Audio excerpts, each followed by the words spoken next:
কার token? কার 20 টাকা করে লাগবে। কার দিতে হবো? ইজারাদারের। ইজারাদার কে? হাজী মোহাম্মদ সুলতান মোল্লা। দেখি 1,42 লাখ টাকা। শিওর? স্লিপটা দাও। এই চার্জ 6 ঘন্টার জন্য প্রযোজ্য। নৌ পরিবহন কর্তৃপক্ষ ইজারা নেওয়া হয়েছে মামা, আপনি না বিশ্বাস করলে আপনি যাচাই করে আসতে পারেন।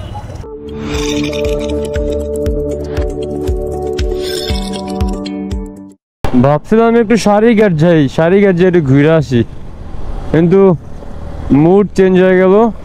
আর এখন এই ওনার তো এগুলো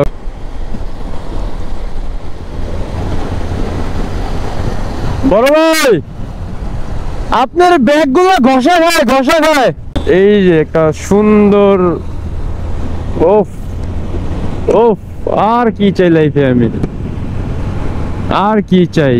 গতিসীমা 80, সর্বোচ্চ আমারটা 80-তে আছে মোটামুটি। আর কি চাই জীবনে? আপনারা যখনই লেন চেঞ্জ করবেন তখনই নেকের দিকে তাকাবেন, একবার নেক ক্লিয়ারেন্স দিবেন। আজকে শুধু টানবো, আপনারা দেখবেন, শুধু টানবো, আপনারা দেখবেন।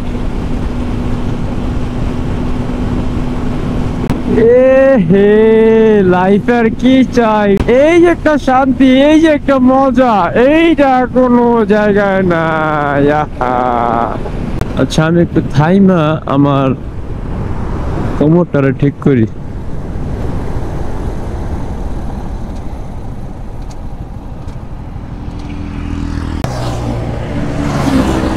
ওরে বাবা রে বাবা, আমি একটা টান দিই। হ্যাঁ, আর এই ভিডিওতে আপনাদের শিখাবো যে টান যতই উঠান কিভাবে সেফ থাকবেন। সেফ থাকার অনেক নিয়ম আছে। হ্যাঁ, ওই নিয়মগুলো শিখা দিব আপনাদের আজকে প্র্যাকটিক্যালি একদম। এই যে আমি এখন গতি 90, 93, 94, 95 উঠাইলাম। ওভারটেকিং করার সময় সবসময় হর্ন দিবেন, সবসময় হর্ন দিবেন, আপার ডিপার দিবেন, পাস লাইট দিবেন, হর্ন দিবেন।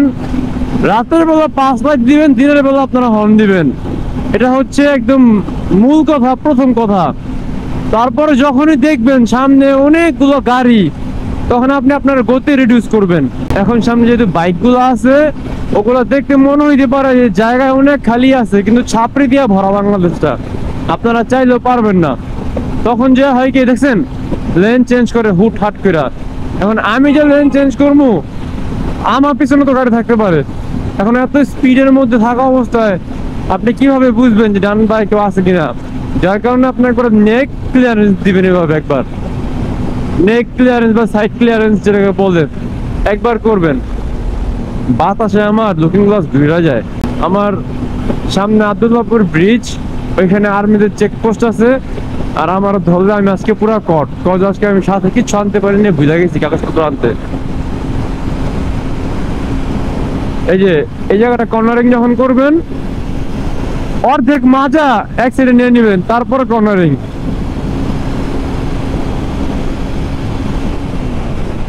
এই দূরের থেকেই আগে ইঞ্জিন ব্রেক করবেন, একটা গিয়ার কমায় দিয়ে ক্লাস ছেড়ে দিবেন হালকার উপরে।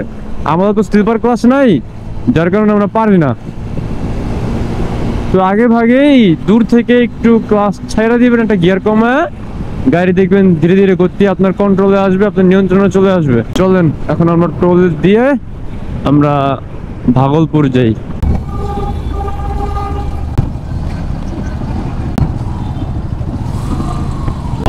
এখন আনসার বাহিনী আছে, আর কোনো বাহিনী নাই। ফেটাফেটি তো মাওয়া রাস্তা হবেই, এটা তো হওয়ারই কথা। বাস চেতা গেছে, কই বাসটাই? ও শিট, দেখছেন দূর থেকে যখন দেখবেন কোনো জায়গায় একটু যানজট বেশি গাড়ির, ওই জায়গায় গাড়ির গতি একদম কমায় ফেলবে। মানে দূর থেকে স্লো রাখবেন, যেন আপনি সামনে গিয়া ব্যালেন্স কন্ট্রোল রাখতে পারেন। এই যে পিছনে লাইট দেখছেন, তখনই ইঞ্জিন ব্রেকটা ধরে ফেলবেন। মানে ধরা বলতে আর কি, পিক আপ ছেড়ে দিবেন, ক্লাসও ছেড়ে দিবেন। ক্লাস তো ছাড়াই থাকে, জাস্ট পিক আপ ছেড়ে দিবেন। গাড়ি কেন কিনে মানুষ? বাইক কিনতে পারে না, যে বাইক চলে যায় আগে আগে। গাড়ি যদিও গতি অনেক বেশি দিতে পারে, কিন্তু তারা উঠাইতে পারে না বা উঠায় না।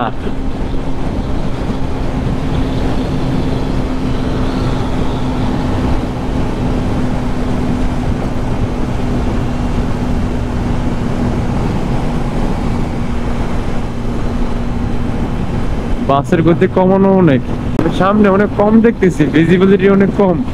আমার বাইজারের সামনে একবার মশা মাছিটা বেড়ে গেছে। এই ভাইয়া মামা কেমন রকম? ঠিক আছে, মামলা দায়কার আল্লাহ জানে। যাক, মামা ঢোকার রাস্তাটা চেঞ্জ করছে। এই জায়গাটা তো আগে যাইতাম এদিক দিয়া পদ্মা সেতুতে, এখন রাস্তাটা চেঞ্জ করছে যেহেতু এদিক দিয়ে ঢুইকা ওই নিচে দিয়ে ঢুকতে হইব। ও শ্রীমঙ্গলের বাইক।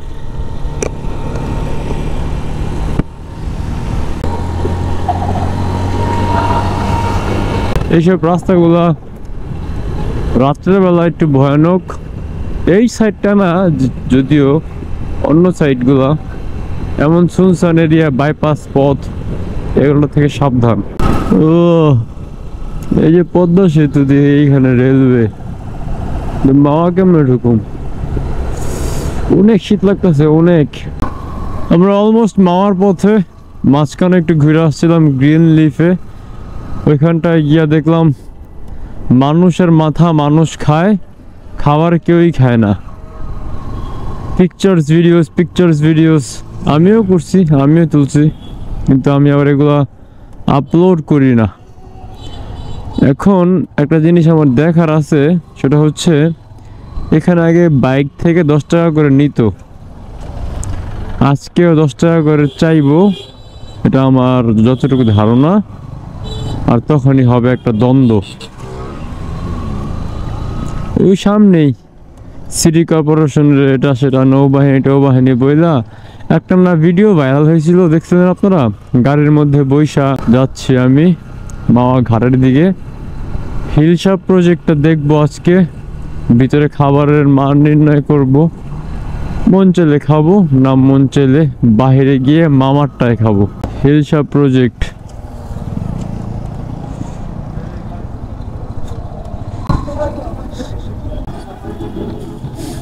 হিলসা প্রজেক্ট দেখতে হবে মেনুটা আমার।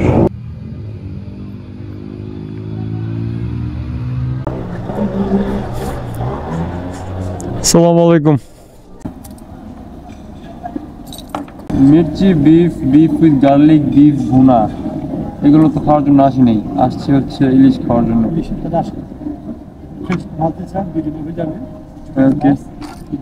বসো। এটা এতটুকু, এটা 2500 টাকা বলতেছে। কমপ্লিমেন্টারি প্রাইস, রান্না বান্না। ওপেন হয়ে যাও সিমসিম।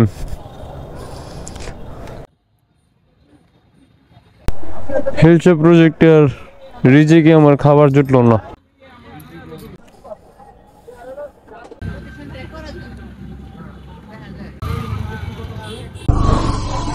একটুখানি ছোট্ট একটা মাছ, মানে এই মাছটা 3 জনের জন্য পারফেক্ট হবে। আমাকে বলছে 2500, পরে ওজন দিল, ওজন দেওয়ার পরে বলছে 2000 রাখা যাবে। তারপরে যে রান্না করে দিবে তার জন্য আলাদা ফিস, মানে চার্জ নিবে। তারপরে রান্নার পরে সার্ভিস চার্জ আলাদা, মানে না। মাছ খাইলে ট্রেডিশনাল ভাবে টঙে দোকানে বৈশা ভাজা মাছ উইথ লেজ ভর্তা, সরিষার তেল দিয়ে মুখে লোলেসা পড়ছে আমার। সামনেই তো মানে টোকেন দিয়ে 10 টাকা করে মনে হয় নেয় বাইকের জন্য। ওইটা যদি আসে কেউ নিতে চায় আমার থেকে, সেক্ষেত্রে একটু ঝামেলা হতে পারে। আপনারা একটু থাকেন আমার সাথে ভিডিওতে, মোচড়ে গেলেই কথা হচ্ছে। এক প্লেটে 3টে পরোটা, আনলিমিটেড তরকারি। ডেইলি লাইফ ব্লগের মধ্যে আপনার আমার আসল বিহেভিয়ারটা দেখতে পারেন। আসলে এটা ভালো, মাঝে মধ্যে আপনাদের সাথে কমিউনিকেট রাখাটা ভালো।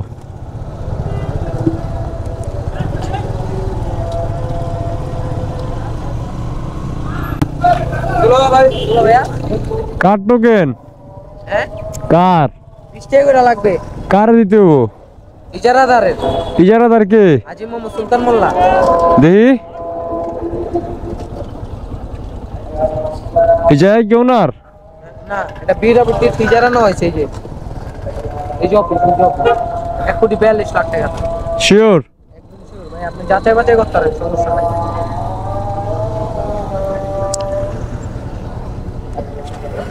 $20 বের করো তো, স্লিপটা দাও। যদি ভুলবশত বোঝা ফেলে তা সিটি কর্পোরেশন, তাহলে ধরা খাওয়া যেত আমার কাছে। আচ্ছা, নৌ পরিবহন কর্তৃপক্ষ ইজারা না হয়েছে মামা, আপনি না বিশ্বাস করলে আপনি যাচাই করে আসতে পারেন। এই নিয়ে যায় মোটরসাইকেল, সিএনজি, অটোরিকশা 20 টাকা। এই চার্জ 6 ঘন্টার জন্য প্রযোজ্য। সারা রাত থাকতে পারবেন। বুঝছি। নৌ পরিবহন কর্তৃপক্ষ, যতটুকু বুঝলাম, এই নৌ পরিবহন কর্তৃপক্ষ যে ওই যে আছে না, যে তাদের যে ঘাটের মধ্যে এত ক্রাউড হয়, এত পরিমাণে মানে বাইক যায়, এত বাইক আসে, যে তারা ইজারা নিছে কত কোটি টাকা জানি বললো, কোনটা জানি, ঝিলমিল। হ্যাঁ, झिलमिल सितारों की छैया लूंगी मैं तेरी बलैया, इतना तुझे प्यार दूंगी ये जिंदगी भर दूं।